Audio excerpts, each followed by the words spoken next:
No. All right, let's introduce Vaija Anita, who is our Yeah. featured speaker. Okay, let's. And I'm going to share her profiles on ayurvedapartner.com. So if you want her contact information later, here is her profile. Got so much stuff on my screen. So can you see it okay, Dr. Keith? Yeah, I mean, you're making it hard for me to read, but if you want to make it bigger, I mean, that would be easier. I mean, if you want to challenge me, that's okay. I don't mind, you know. Okay. There Ready. you go. Oh, thank you. Okay. Vaija Anita Mishra. And I'm reading. I'm sorry. I apologize. I rarely read, but Carol is such a good writer that I need to read her writing. Is a highly respected Ayurveda practitioner with over 20 years of experience in natural health and wellness. She earned her bachelor's of Ayurveda medicine and surgery degree at, and can you pronounce that so I don't make it? It's Gopa Bandhu Ayurveda You got it. Vidyalaya Uh-huh. Yeah. Puri Odisha. And that's my terrible pronunciation. Sorry. And holds advanced training in Maharishi Ayurveda and integrative medicine, blending ancient Ayurveda wisdom with modern approaches to health and wholeness. Anita is an adjunct professor at Maharishi International University, where she shares her expertise in Ayurveda principles and therapies with students worldwide. She's definitely one of our most popular teachers. So we really, really are happy with her. She's spectacular. She's also the founder and owner of Nature Natural Ayurvedic Life Care Wellness and Panchakarma Center in Bhubaneswar, India, a renowned facility dedicated to holistic healing and rejuvenation through Ayurveda therapies. And in the US, she has, in addition to her work in India, Anita offers Ayurveda consultation in Folsom, California, providing, it's near Sacramento, providing personalized wellness plans, herbal therapies, and lifestyle guidance to support optimal health and balance. And take it away, Carol. Okay, the second half of her profile, because she's a busy lady. She has, in her practice in the US, she has successfully treated cases of urinary tract infection after menopause, ulcerative colitis, Hashimoto's thyroiditis, gout, sciatica, and eczema. She's currently working on the management of weight, bipolar disorder, and Tourette's syndrome using Ayurvedic principles to provide holistic health care and support. She specializes in digestive health, which she's going to talk about today, stress management, immunity building, and holistic approaches to chronic conditions. She is very much sought after as a guest speaker. I've had the absolute wonderful privilege of partnering with her during the MAVM webinars that she delivers for the master's degree, because she works in two different cohorts for us, and I've gone in there to help on occasion. And it's always a joy, always a joy. So, and her contact information, if you want to reach out to her later, is on ayurvedapartner.com on her website. So you can find out about it, but we love her. And hopefully, if you haven't met her before, you'll love her after you hear her talk today. So she was doing consultations in LA. We don't have the LA Center anymore. So anybody who tries to find us in LA, we don't have it in LA anymore. But she was also doing consultations there at one point. So, all right. I think that's, she's a busy lady. I'm going to stop sharing so that she can share her screen. And then if you have questions during the presentation, either put them in the chat or raise your hand. And when we get the appropriate place to pause, we will. And we can ask your questions. So, Vaija Anita, all about you now. Thank you, Dr. Keith, and thank you, Carol, for this opportunity. And today we will dive into a topic, digestion and weight. So I hope you all got the screen up there, right? Good. So in this webinar, I have tried to present the modern understanding of the human body over the last 5 to 6 decades, leading us to extend our view on human health and diseases from the ancient text of Veda, Ayurveda. So digestion and weight with relation to its fat metabolism. So before I dive into it, I want to bow down with deep reverence at the feet of Maharishi Mahesh Yogi, who was instrumental in bringing the various branches of Veda, including Ayurveda, to the West. He not only reinstated the subject of consciousness into Ayurveda, but led the path to bring the language of science into Veda, inspiring academicians from top universities such as Dr. Kidd, Dr. Hagelin, Dr. Snyder, to name a few, to do research that brought transcendental meditation into the living rooms of the general population of the United States and other continents. This TM movement, which our Reverend Maharishi put forth, brings us closer to our being. And that's my rose to our guru. So this slide is a nutshell of what he did and what had been done in 5,000 or 10,000 years ago in the continent of India. So this is the Vedas. You see 40 aspects of Veda and Vedic literature. So in the top, you see the Rig Veda, and I'll go very short into this, bringing you the 4 Vedas, which we talked about, the Rig Veda, the Sama Veda, Yajur Veda, and Atharva Veda. So in Rig Veda, we have the topics of the Sama, Yajur, and Atharva Veda, which was later on described and brought up as books. And that, if you come down, you see here, we have the Ayurveda. We have a couple of Samhitas. They are written textbooks, you can see here. These are the 6 great and small textbooks of Ayurveda. And this is where all the knowledge comes from.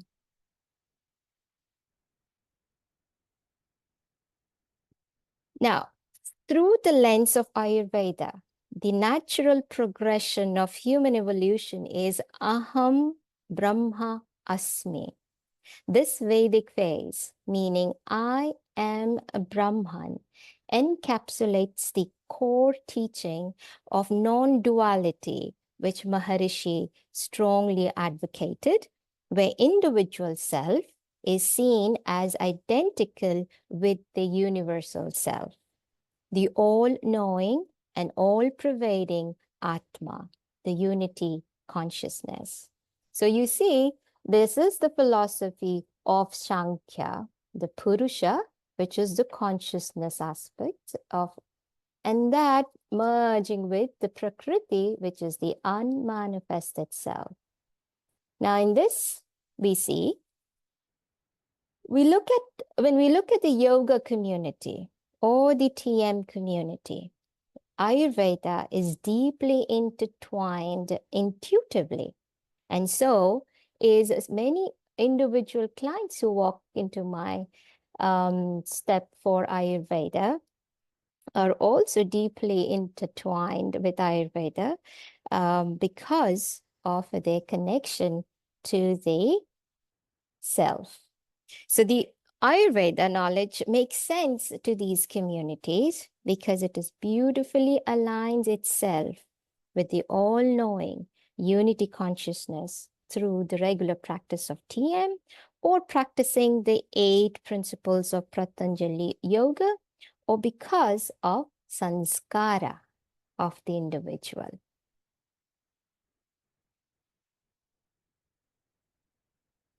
Now let's look a little bit about on this slide, which talks about the philosophy of Ayurveda, which merges with the science of Ayurveda. So the philosophy of Sankhya, which we brought into the core principles, is the Purusha Tattva, which is the consciousness aspect, which merges itself to know itself through Prakriti. So Prakriti is the primordial matter or the unmanifested dynamism. Now we come to the term called Mahat after that. We see Mahat, which is the intelligence. And this is what I'm going to talk a little bit more from the Mahat arises the self-identity called the Ahankara, which also we know as the ego or the self-identity that follows the Mahat. Within the Prakriti, we have the three guna, which is the Sattva, Rajas, and Tamas. These are the three Mahagunas that is evolving within the mind. So the mind is infused with these three Mahagunas, which governs the 5 sensory factors and the 5 motor factors. So we have the sensory cognitive 5, and we have the motor, which is 5 instruments through which we do action. So all of this has the 5 elements within it. So the 5 elements, which we know as the earth, water, fire, air, and space, the 5 Mahagunas, is embedded within the consciousness and is manifested in the whole process of evolution. So let's come to this term Mahat and how important it is for our understanding the physiology as well as the pathology. So Mahat is considered as the source of all intellectual faculties, enabling reasoning and enabling the action through the mind. Only when there is intelligence, we move through the ahankara, and then we manifest with the mind to control the senses and the action. So Mahat, which is the great wisdom in Sankhya, it evolves from the Prakriti, symbolizing the transition from unmanifested potential to manifested intelligence. Now, Mahat is also referred to as Buddhi when we speak of human intelligence. When we speak of human intelligence, it is Buddhi, and can be converted to intellect in English translation. Now look at this causative factor for all disorders or diseases when they mentioned in the Charaka Samhita. So Charaka Samhita Sutrasthana talks about that disease manifests due to 3 factors, and number 1 is the pragya aparadha, mistake of intellect. Now this seems so out of touch with the common understanding we receive from modern science on diseases. Science has identified causative factors of diseases to be bacteria, fungi, viruses, protozoas, pathogens, and also prions, misfolded proteins. And then when new nutrigenomics is moving forward with the researches, also giving us the causative factors could be lifestyle, nutrition, diet, then disease traits in genetics. So all of this is correct. So all of this has been categorized as metabolic disorders or inflammatory disorders or degenerative disorders in the broad spectrum. And all of this is correct. And Ayurveda has also identified all these causative factors of diseases in the later textbooks while describing the diseases. But when it came to the Sutrasthana in Charaka Samhita, they talked about this mistake of intellect, misuse of sensory, the 5 sensory organs, misuse, underuse, and overuse. We'll go to that a little later. And Kala. So when they described this as the 3 major factors for diseases, it all makes sense if you are aligned with your intellect. If you are aligned with your intellect, with regular practice of transcendental meditation, or doing yoga over the period of time with the 8 branches, you intuitively understand how this makes sense. Now let's get into a little bit on an example that helps us understand the mistake of intellect to be the source of a lot of diseases. That comes from fat is bad or cholesterol is a culprit. Research published that demonized all fat, creating an industry for low-fat food. The 7 countries study conducted by researcher Ansel Keys in the 50s linked high saturated fat intake to increased risk of heart diseases. And that is not wrong, but that led to widespread belief that dietary fat, particularly saturated fat, is a primary culprit for all fats are bad, or cholesterol is the culprit. Only the primary culprit to the cardiovascular issues. Only in the last 30 years, researchers have corrected themselves that all fats are bad and cholesterol is a culprit to trans fat is from the overly processed refined food is bad. And HDL, cholesterol, is beneficial to physiology. 2, LDL, which is low density fat, or VLDL, very low density fat, build up in the blood vessel to be the culprit. Now, this is an example of mistake of intellect in the scientific community. But we also make tons of choices in our personal life that makes us unhealthy, which can be categorized as, for example, mistake of intellect by individuals in a yoga studio after doing a hot yoga or a yoga when they were sweating, drinking an iced tea or ice water. I've seen tons of people doing that. Or we go to a restaurant, have a hot soup, Thai soup, curry soup, and then we order ice cream after that. So you see, the hot and the cold.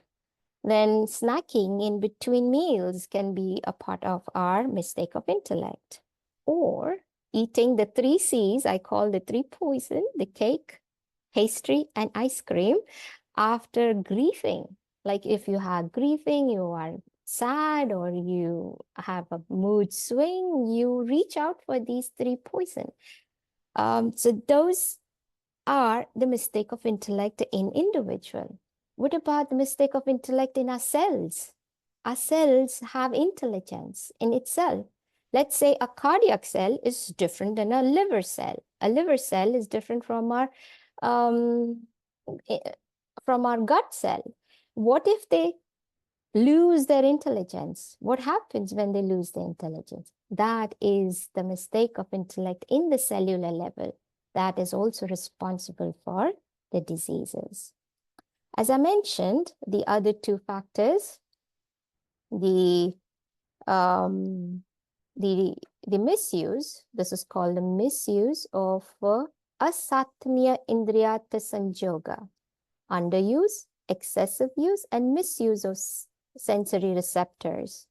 Under this topic, I would like to bring your attention to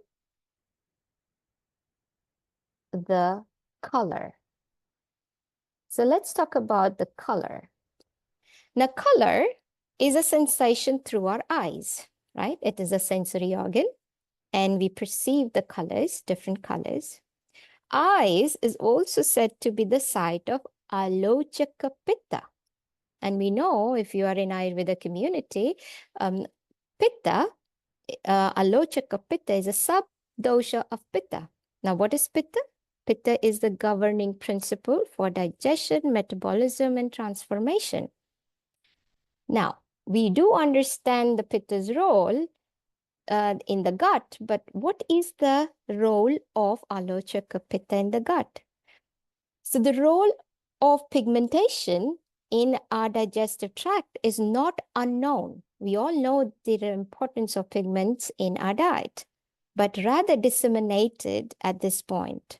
And let me bring your attention to this.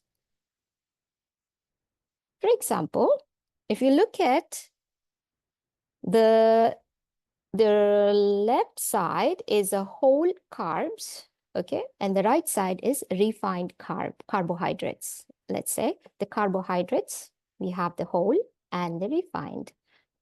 In the whole, you see there are fruits which are a lot of colors. We see green veggies, they are all green.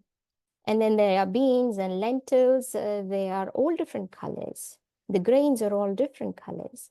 So here, these are all natural colors that the nature has provided us. But in the refined, you see all artificially colored candies and sodas and pastries and donuts and scones. So I'll bring your attention to this slide again. If you just look at the grains, you see all different colored grains. The grains are different shades of oranges and yellows and greens and, yellows and browns. So we have yellow, orange, and brown. These are the dominating colors in the grains. And of course, we have the darker side of grains. Those are black and red. Now look at the food that we eat. The source of carbohydrate is very important for our digestion. And I'll talk about that a little later. The carbohydrates, if we see here, are all refined. So when you refine everything, everything looks white. And then you add color to it. So when you see the grains, they have the colors are the pigments in the brands. So we have these grains, they have an outer coating. This is fibers, basically. And these fibers have pigments, and we know the importance of fibers in our gut health, which are crucial because they are feeding our gut microbiome. So white color, which is basically all refined foods, sweet tasting sources, excessive use of these can cause pathophysiology of all metabolic disorders, which starts from gaining weight, leading to obesity, leading to diabetes, etc. On the other hand, if we are using the whole carbohydrate source, which is basically all of these, the grains, the fruits, basically carbohydrate, if you say it is the grains. So if you are using these colored grains, they are the source of all energy that we need for tissue formation. So Ayurveda specifically mentioned the action of Madhura Rasa, which is in the grains, dominating it, to support the 7 tissue.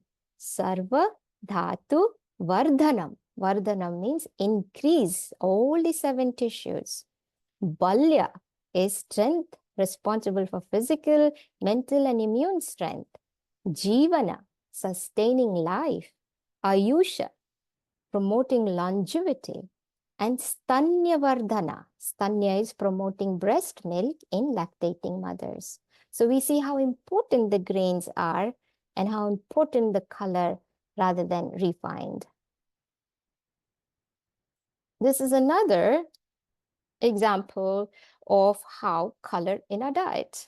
So we are all aware of the growing epidemic of disorder, mostly attributed to dietary habits of the American culture, which is called Standard American Diet, the SAD. Look at SAD, how sad it is with its colors. It is just brown. The French fries, the chicken nuggets, the yellow mustard, it looks yellow and brown until we throw in a green lettuce or a black olive or red tomatoes. Other than that, it is this color. On the other hand, we have a whole range of rainbow-colored food that nature serves us in abundance. Nature is serving the 30 trillion gut microbiomes with its range of colors through its fruits, vegetables, flowers, seeds, roots, and barks, which all are serving the needs of human physiology as well as psychology by optimizing the production of what? hormones and neurotransmitters, not only helping the nutrients, but they're actually production house for these essential hormones and neurotransmitters. Till now, science is aware of about 100 hormones and 4 important neurotransmitters from our gut microbiome, which is crucial to health and well-being. This is also a nice picture. I love it. The red body, which you see, is eating a lot of refined carbs, whereas the green body is eating all the natural food. And the research has been telling us, we see it on our own clinical experiences. When people change their diet, there is a tremendous transformation the body does. Let's look at another way of seeing the asatmi indriya yoga, like how our sensories are also responsible for our just not smell, but how deeply connected it is with our gut. So we know sensory faculty, which is the nose, has almost 400 olfactory sensory receptors. And nose is also the place of kapha element, the earth element in the kapha dosha. So all 5 sensories have the 5 mahabhutas. Nose is the earth element. So nose is the earth element, okay? And tongue is the water element. So nose and tongue are very, very essential for digestion. Let's look at this.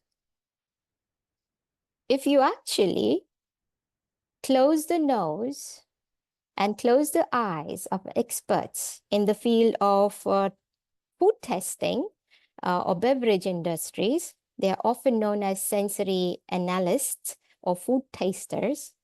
And these professionals usually evaluate the taste and textures and aromas and the quality of food and beverages.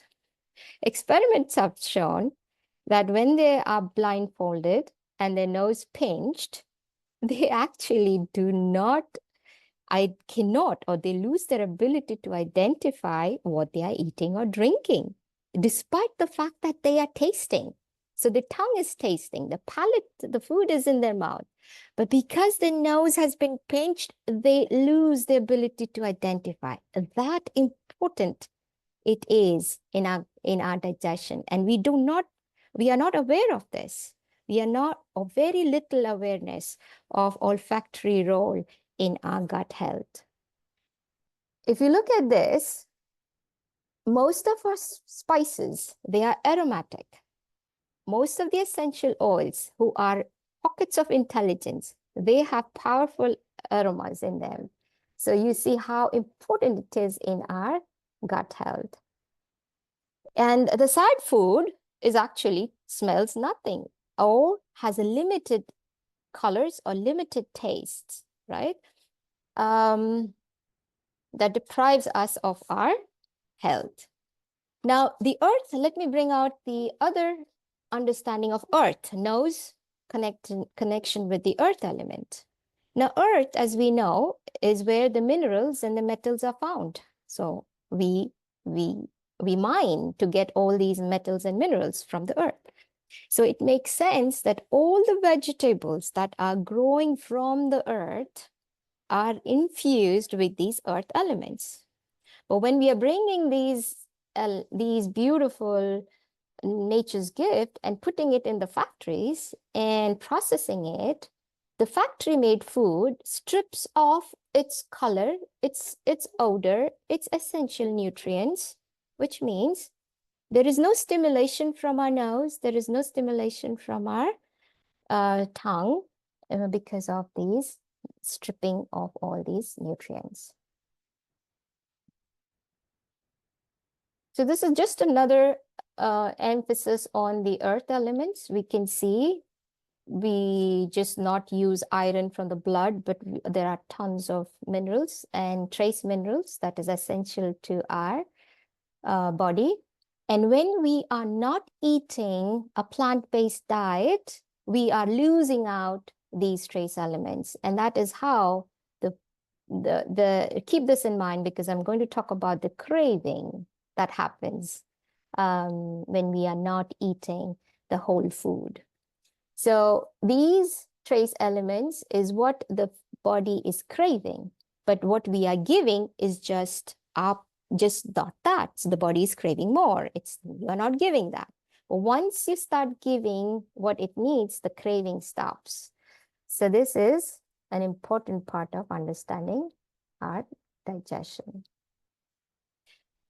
So finally, we are reaching to our topic, digestion and weight management. Doctors and researchers in this field have finally agreed upon the statement, Aharam e Aushadam. Aharam Aushadam. This was mentioned for the first time in Vaidya Jivanam. And this is basically what the father of modern medicine gave us the phrase, food is medicine. Fortunately, our conscious leaders in this field of medicine are reinstating this important message. If you follow the guidelines of dietary in Ayurveda, you will notice that your nutritional requirements are fulfilled, your satisfaction is sustained, and your weight is managed. Now, before, again, I dive into the weight management, we need to understand digestion, because that is crucial to understanding why we are having this problem in the first place. So digestion and metabolism is what we need to understand first. And we will try to understand this when I actually start hearing what people are talking about around me. People will say, I have been eating only salads for the last 6 weeks and I have lost 10 pounds and that's it. My weight has been stuck at that. Some client will say, I have nauseous feeling in the mornings and I skip breakfast all the time. Some will say, I eat only fruits or snacks or crackers or cheese or burritos during lunch, and dinner is my main meal. Some client will say, I don't eat anything, but I have gained 100 pounds in the last 3 years. That could be another one. Some client will say, I have PCOD. I have gained weight after that. Some will say, I have gained weight after being diagnosed with thyroiditis or hypothyroidism. Some will say, I have gained weight after my childbirth and I have not been able to lose it. Some will say, my blood pressure is high and my doctor wants me to lose weight. Some will say, I'm pre-diabetic and I want to lose weight. So these are very common ways we hear concerns about the weight in our day-to-day interaction with people. And then we have another spectrum of weight problem, which is I'm not gaining weight at all. I seem to not eat any food. I can't eat food. Our food makes me sick. I'm bloated all the time. I'm tired after eating food. So you see, these food and weight is so interconnected that we tend to look separately, but basically we need to understand them together. And how we do that is to understand digestion and metabolism through these 3 images, what I'm going to show you. Before that, this is the reason why weight is so important is because whenever you are moving beyond your normal weight, normal, which is based on your height and your age, then you have actually a ton of disorders waiting for you to sneak into your lives. So it can start from sleep apnea to osteoarthritis, to fatty liver disorders, to even cancer.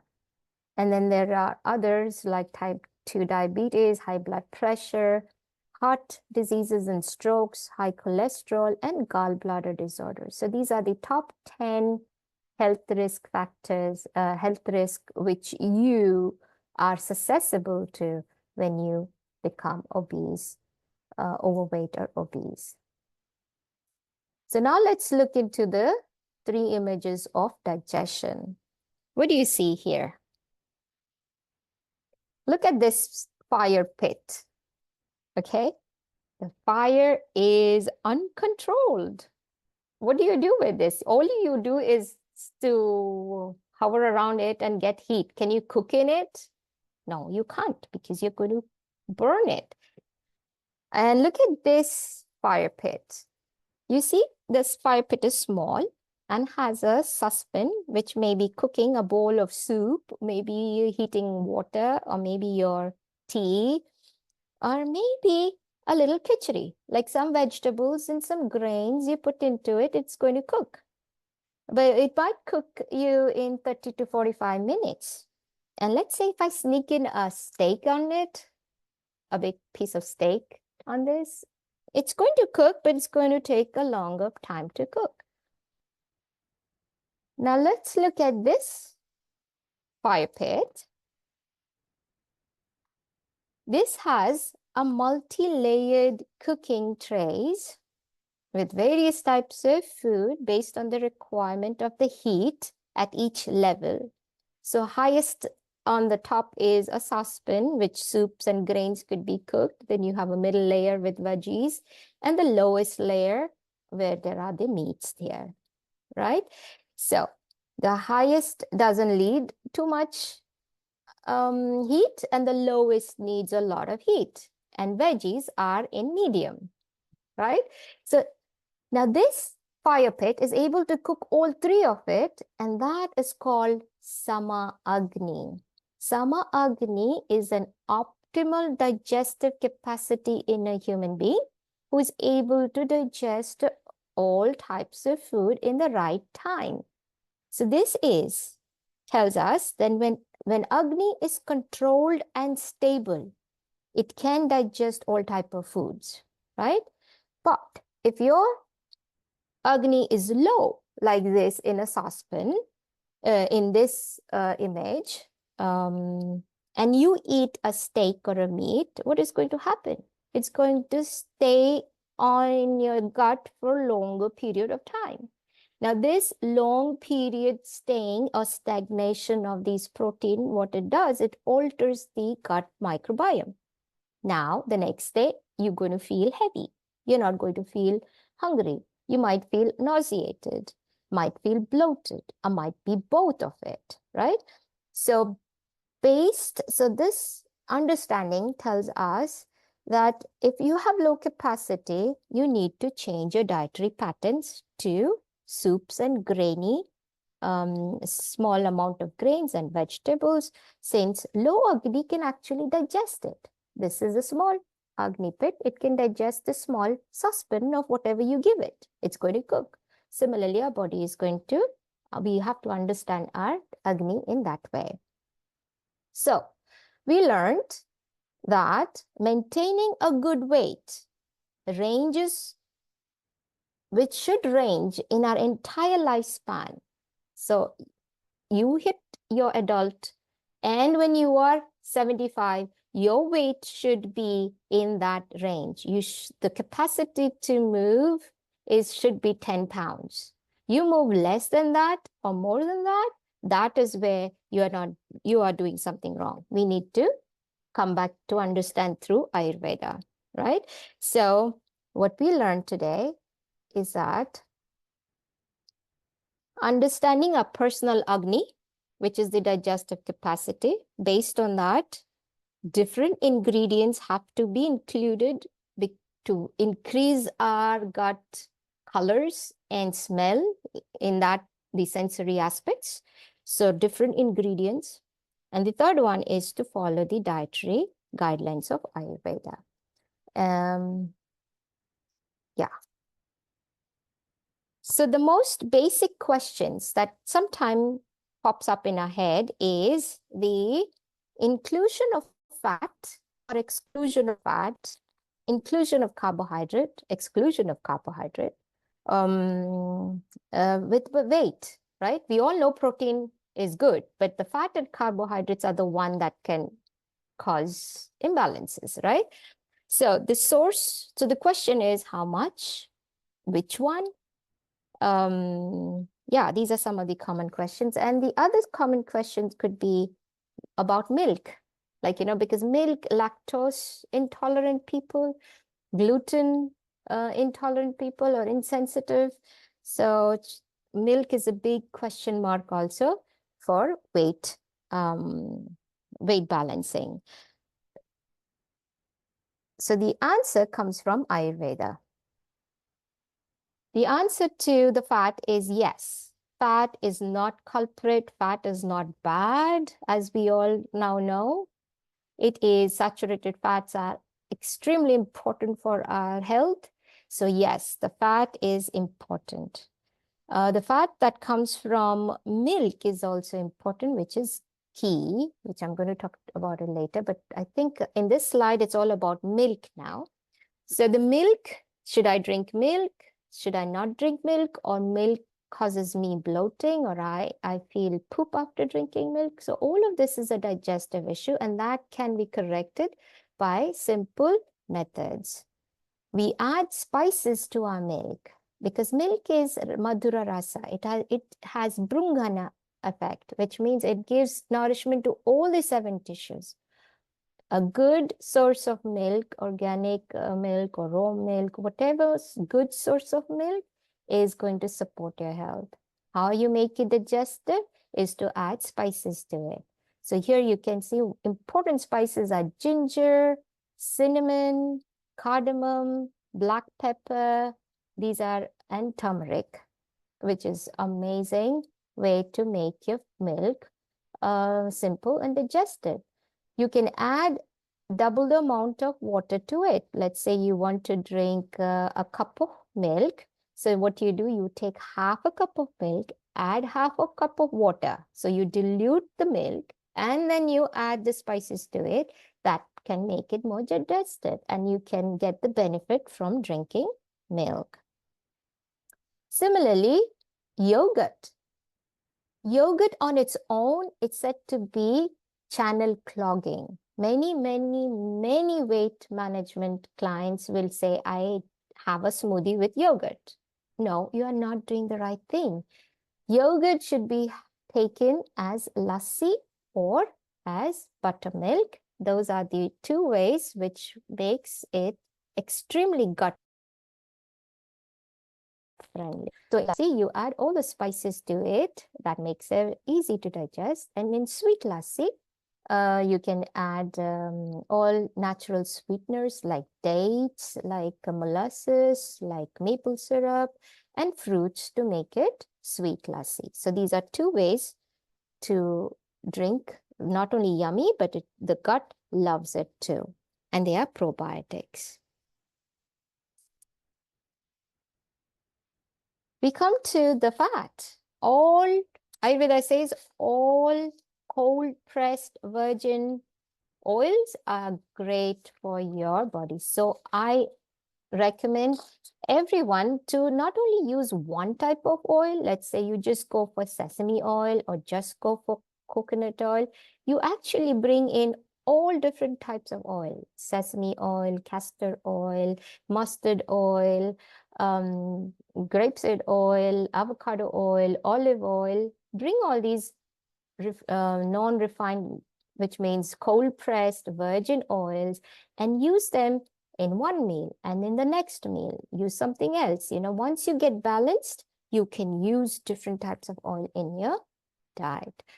And ghee is a fat from the milk. So now you have the benefit of ghee is just like nectar. Ghee is said to be the Agni Bardhana without Pitta increase. So anything usually in the nature, whichever ignites, it's usually Pitta Bardhana also. Pitta gets increased too. But ghee is the only one of the best source where it ignites the Agni, but it does not create Pitta imbalances. So definitely include ghee in your diet.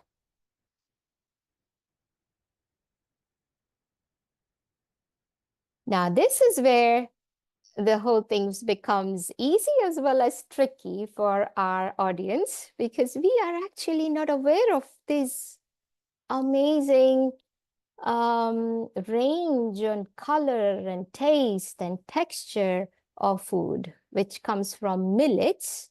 You see here, there are different type of millets here.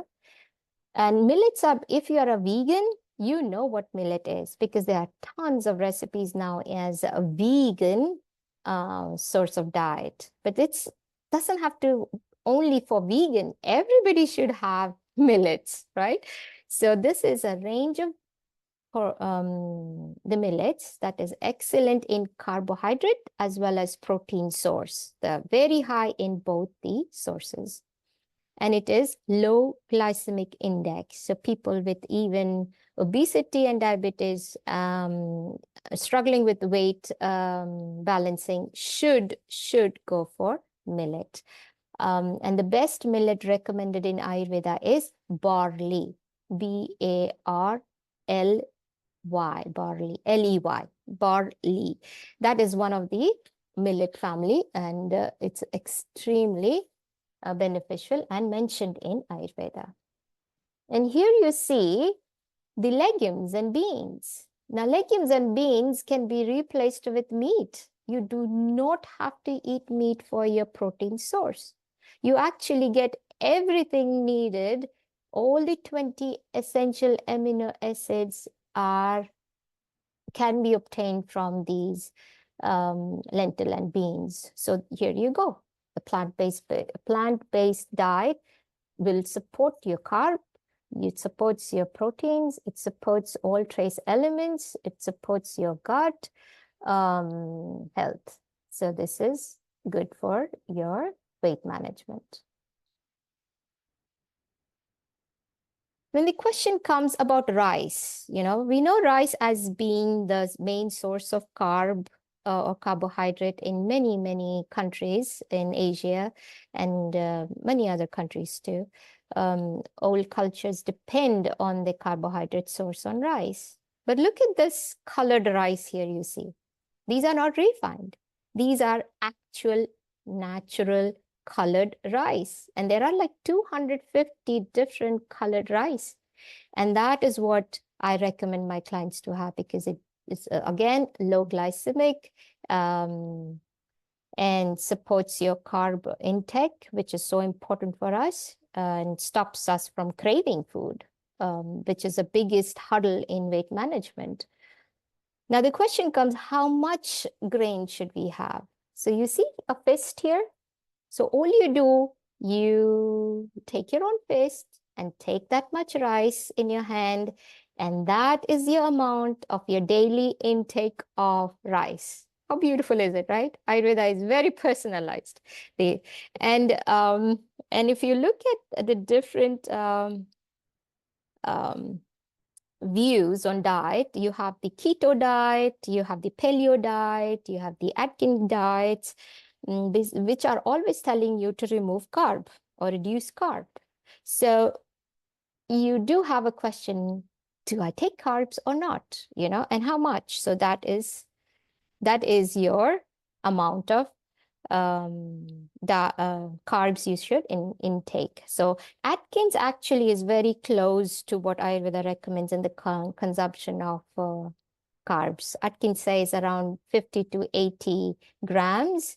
And I actually went up and looked up how much is a fistful of a grain. It is coming to actually 50 to 80 grams, depending on how big your hands are. So there you go. So even Atkins has also recommended the same thing, and that is very close to it. So rice is good.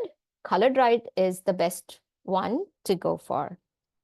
So management of weight includes wholesome food, which is light in property and easy to digest and satisfying. So use of different spices will improve the digestive enzymes. So for many clients in my practice, I say, do you use spice? And all they know spice is black pepper. And if they are a little more adventurous, it's a cinnamon, the next one, right? And we can definitely see how these spices trading influenced over the hundreds of years from India to the Europeans. So black pepper, cinnamon, cardamom is the next best spices you use, but there are actually 10 different spices we can use in our daily diet. So that comes from cumin, coriander, fennel, fenugreek, nigella seeds, mustard seeds, whole spices can be used. Then you have the leafy spices like the curry leaves, the mint leaves, the sage, the rosemary, and all of these spices are to be used. What else? So now we saw the weight management and gut health have a link. So having a wholesome food in your daily meals is going to help your gut. That in turn is going to support the digestion and metabolism, and thereby your weight balancing or weight reduction. So this is important for us to understand. Now, speaking of weight management with only diet is trying to cook food but forgetting to turn the stove on. So I'm trying to cook food and I forgot to turn the stove on. So that is how important is the daily activity, which is exhausting, which should be using our muscles repeatedly and making us sweat. So sweating it out is super crucial to our health. So you are correct. You can call it exercising in any form. Yoga asanas, tai chi, pranayamas, these all will strengthen your core. Your core is your agni and create flexibility in the muscles, skeletal muscular system. So who is taking the energy? Is the muscle taking the energy. Other exercises which is great for weight exercise for weight management is weight training. That helps build muscle strengthenings. Hiking, biking, swimming, cardio, Zumba. If you don't like routine exercise, go to a dance class. Learn a new dance, learn salsa, hip hop, any form of martial arts also. They bring out sweat. So anything to do with sweating is circulating, helping us cardiovascular circulation that throws out the mullahs through sweat and support nutrition. And this brings about an optimum carb, protein, and fat metabolism. Now, the question comes, how much is a good indicator for exercise? Is sweating. Any low intensity cardiovascular exercise is good if you are not into high intensity. So even low intensity is actually said to be very helpful for our sustaining and maintaining our weight. So beginners can start from anywhere between 10 minutes to 15 minutes. And if you are a pro, go up to 75 minutes. So that is your range. You start wherever you are and go from there. In the end, I want to bring up a case study. So I got a call from a mom who asked me if I can help her daughter who has been gaining weight for the last 3 years. So she's 5 foot 2 inches, weighs about 170 pounds. She has hypothyroidism, PCOD, and is pre-diabetic. All these diseases manifested after she had a few episodes of bipolar during her early 20s. She's currently 32. She's on and off her psychiatric medications, including lithium. She took a breath. So I I took a breath after listening to all of this. And I was like, okay, so we have 3 major disorders, metabolic disorders with her. So I said, okay, I'm going to take the case up. Once the mom was relaxed that I'm going to take the case up, she said, but Vaidya, please do not advise her to do any exercise. And I was like this.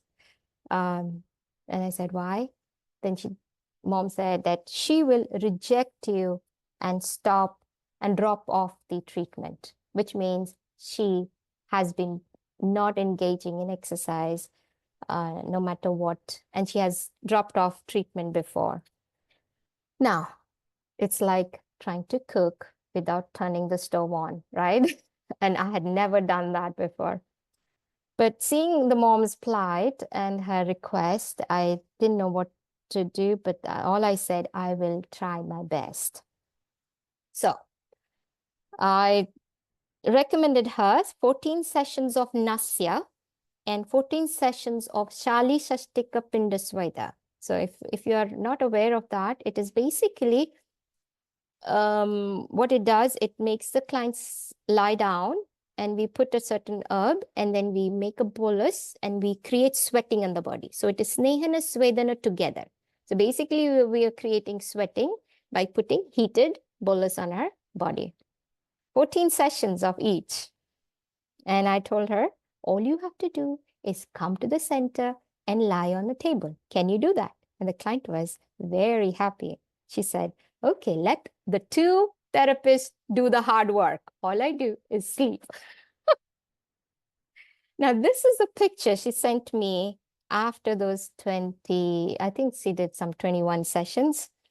And she lost 26 pounds just laying on the PK bed at the center. She was thrilled.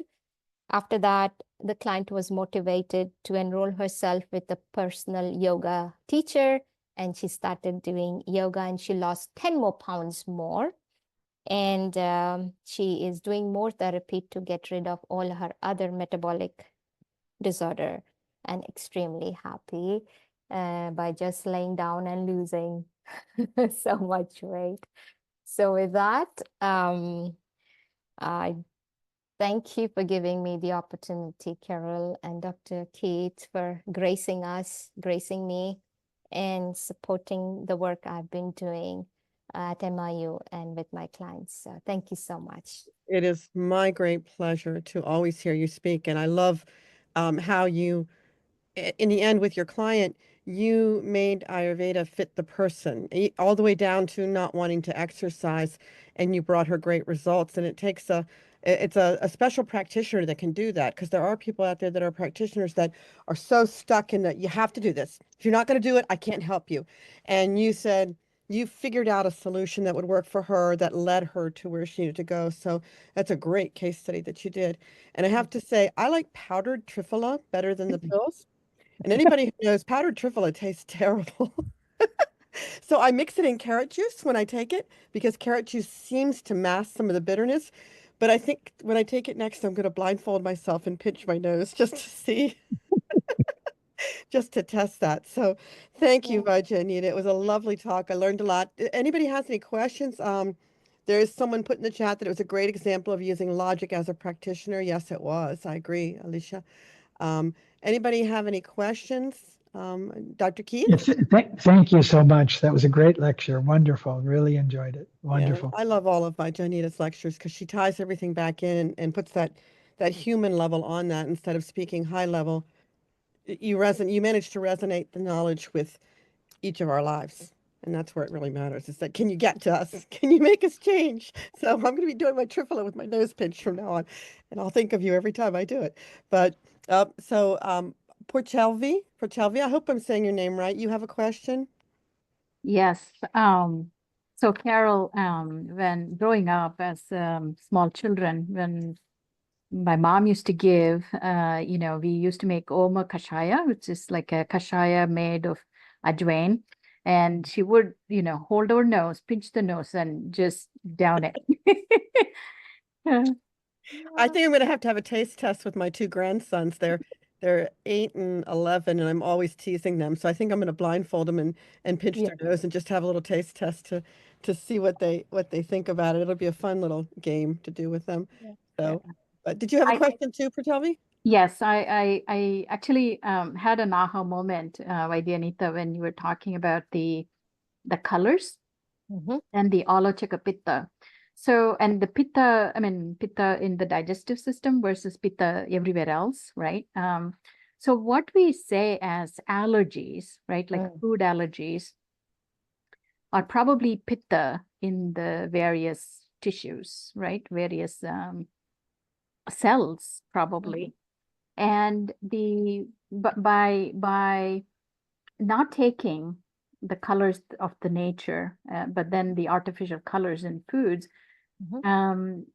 what happens is I think our mind will tell the eyes, oh, it's okay to eat. Mhm. But the eyes know the truth, right? Mhm. Or, they're being deceived. So the Mhm. Alochakapitta, we are taking a, ride on Alochakapitta. And I'm thinking the metabolism is impaired from the Mhm. beginning, right? When you take the processed foods and artificial Mhm. sweets, artificial colors.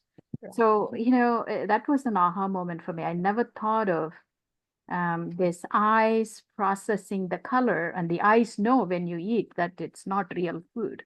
Mhm.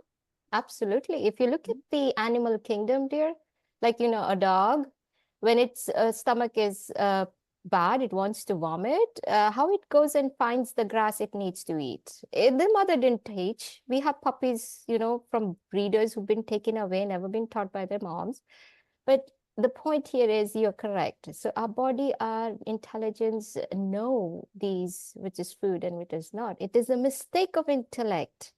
That is where the whole point of disorder is starting from, We Yeah. think which is not food, we think that is food, and we are drawn towards it because of those advertisement, researchers that is promoting certain things, whatever it is. But that is where the intuition comes. People who are intuitive by sanskara or doing meditation or in yoga are actually drawn to these real food. They are seeking, the knowing is there. So yes, so all Yeah. of this is correct. So I was even thinking that the metabolic disorder Mhm. is kind of like an allergic reaction in some level. That's why it's said now, all diseases now inflammatory, right? If you look at new researchers are saying almost everything is inflammation. What is inflammation? It is the body trying to attack its own tissues. Why? Because it doesn't recognize it anymore. Why is it not recognizing? Because it's taking in substance which is not its own. So, there is a battle, there's a fight in the system causing inflammation. So yes, that's why everything I looks used to ask all of my clients, I got into the habit of asking them to log their food for a week or 2 weeks before they came to see me. And I said, I'm not asking you to eat healthy. I'm just saying, write down everything you eat. Just jot it yes. down. Fritos, or they write it down for me. And then what we could do is we could match that up with the patterns of what was going wrong in their body. And one Right. case was so fascinating. I had a man come to me. He was having extreme panic attacks, Mhm. extreme. And when we started talking about it, I found out that most of the time they were happening in the morning, and he didn't drink coffee, didn't do any caffeine, anything to trigger it. But when he wrote his food diet down, he was eating Stouffer's makes mixed vegetables that had a seasoning packet with it. His wife was feeding him that like the night before his panic attacks. And Mm. so we were able to tie that you're having a reaction to that food. And then, there's the easy ones. I had another girl who came to me for help with migraines, and I had her write down her diet. And I said, "You had a migraine Thursday morning." She said, "How did you know that?" And I said, "Because you ate monosodium glutamate Wednesday night. You ate Doritos." I said, "And that's another trigger for migraines." I said, so one thing that I would always recommend is, especially now, if you are a practitioner, you have the internet available to you. Even Uh-huh. if you can't look at their diet and spot things right away, say, Right. "Thank you very much for writing this down," and then go research it. Yes. Go Absolutely. look and see if you can't put the puzzle together, because you'll find something. So there's a question from Tricia Swift. Do you see that, Carol? Oh no, I didn't see it. Okay. So, Tricia, do you want to, oh, there it is. Okay. Sorry. You want me to read it or you want to speak it out Sure, loud? go ahead. Go ahead. Okay. Wait a minute. Can you speak to the efficacy of berberine versus bitter melon for weight management? By Janita. Uh-huh. Berberine. I'll talk about the bitter melon, and maybe Dr. Keith can talk about berberine because I don't know about that. But bitter melon in weight management is a great inclusion. Why? Because bitter is pitta. It's a cleansing. So it is a pitta shamana and it is a cleansing herb. And what it does, it cleanses the Agni sthana, which is the liver. So the liver and bitter, they are like they are like the twins. They love each other. And if you have that, your Agni is cleansed, your gallbladder is cleansed. And if these two powerhouses cleanse, then you definitely have a good Agni to digest and metabolize. That is the connection in Ayurveda. But Dr. Keith, can you help me with berberine? I don't know if I. Yeah, berberine it comes from several plants, I some shrubs, and it's got some alkaloids in it. And it's used for a lot of different things. For example, managing sugar levels. Mm. And there have been quite a few studies done on it showing that it activates enzymes inside of cells, part of the AMPK pathway, and these regulate metabolism and energy levels. So there is quite an interest in how this compound found in these cells affects these enzymes and regulates metabolism.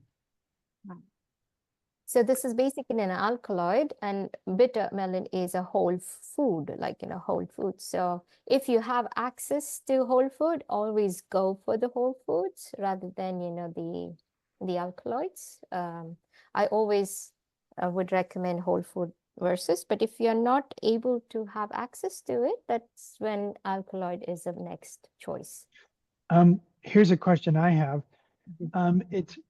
I've been studying fat cells because they just fascinate me.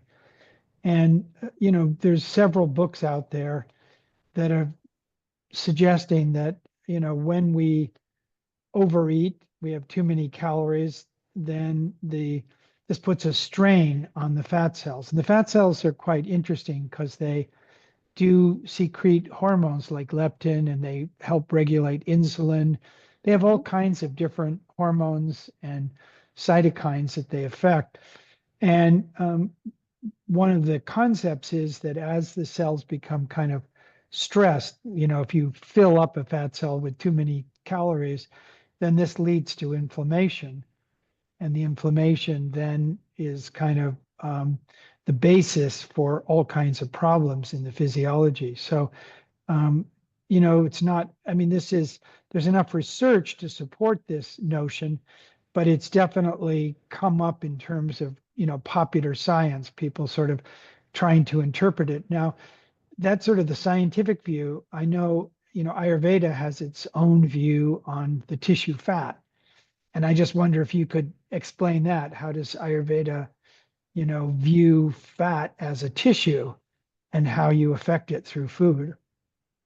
So that for all the reason you stated, that is why Medha Dhatu has been given a Dhatu's status. It's a Yeah. Dhatu. So it is a specific Dhatu that is lying between your Mamsa and Asti. So Mamsa is the muscles, if you can say, and Asti is the skeletal. Between these two is the fat. They could have put it here or they could have put it back, but they put in between the Mamsa and Asti, which makes us wonder why musculoskeletal system or exercise is so important to regulate this Mamsa Dhatu. Good. So Yeah, so I just find it totally interesting. We don't really think about fat, but it turns out to be a powerful endocrine and immune regulator. yeah. So when you kind of abuse fat cells, you get all kinds of other problems, whether it's diabetes or heart disease, but they come about generally because of you're pushing the fat cells too much, and this is creating all kinds of chemicals that are increasing inflammation in the body. Absolutely. Yes. Any more questions from anybody? No? Okay. So the subject matter from today, Vijanita and I are going to be working on turning that into a quick book. So if somebody wants to give me some time to do this again, I'm working on that PhD. It needs to go away. Um, I need to finish it, but we'll be turning that into a book, and the video will be posted on Ayurveda Partner from today. It'll be posted later today as soon as Zoom is done processing it, and I have a chance to post it. So, and we hope that Vijanita will grace us with more talks in the future. So, because it's just so much fun listening to you guys. I hope you all can see why I loved sitting in on the classes that I was helping with when she was lecturing. So, because it's always a joy to listen to her. And we want to do everything possible to promote our partners. So we, any chance you get to promote Vaidya Anita's practice in California or in India, we want to be kind of a help group for all of our collaborators. So they give us something and we give back to them. Vajanita's working on putting together a proposal where she could train students in PK at her center in India. So she and I have talked about it. So if anybody wants to go out to India at her center and attend PK training, she's working on the numbers and the details so that you can go out there to her beautiful center and learn PK. And Yeah, it's already there in the website. My husband was able to put that in. So oh, it's please, already on your website? Okay. Oh, yes. wow, okay. I said do this before the webinar. Well, I didn't see a link to your website, so I'm sorry. Unless I've already put it on there. I'll make sure it's on ayurvedapartner.com so they can find you. Sure. And I do also teach Sattvic meal because that was based on my practice in for the last 2 years. So when I give a chart like do's and don'ts, my clients look at it and they say, I don't know half these vegetables and I don't have no clue on the spices. So they just don't know what to do. It's just a paper sheet for them, like a paper sheet for them. So for me, I was able to say, okay, let's get together and I'll teach you the basics. So I have been doing Sattvic workshops and it is amazing that some of my clients have learned 40 different dishes. And Nice. that's all they have been eating. And is that on your website also? Yes. Is that on your? Oh, good, good.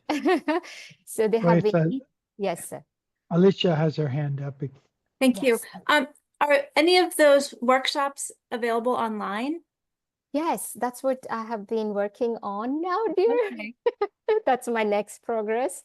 But at this point, it's one-on-one and group settings. So I rent a beautiful resort and yoga center community where we do like 6 or 7. I don't take too many people. It's mostly one-on-one. So you could have a weekend get together. So there's programs based on that, like on the mornings, And what we eat. And Leslie's asking if you could post the website in the chat. I'm looking to see if I have it in the. I didn't notice the link in the email you sent me, so I'm looking right now. Unless you know your website, you can type the website. Yeah, yes, I'll do it there. Okay, because I somehow missed that in the I- email. A topic I think is interesting also, which leads right on to this, is diabetes too, Yes. and all the different approaches that are used for diabetes too. Like there's so many, MAPI has its own, Organic India has its own, Banyan has its own, and they're all different herbs, and they're all kind of fascinating, each of the herbs. And it's always a question like which one is better and what do they do? So that we can't do that today, but that is another fascinating topic that I think everybody loved to learn about. So thank you once again. Thank you. All right, so I think that's it. No more questions. And again, it was such a pleasure. It's always a pleasure, Vaidya, Anita, and Dr. Keith to be with you too. You know that Dr. Keith and I talk all day long, but it's Yes. love seeing your webinars, Anita. So look forward to more. So we have to come up with something for next month. Hint, hint. Don't know if you'd like to be our superstar next month, but yeah. So we'll when we figure out the next topic, everybody, we'll put it on the homepage of Ayurveda Partner, and you can go look there, and we'll send out a notification. And because we're trying to do this once a month, so that everybody has that connection and the additional knowledge. But I'm gonna zip it up. It's a Saturday afternoon. Everybody, go enjoy the rest of your weekend, and thank you for coming. Thank you. Jai Thank Guru you. Dev. Bye.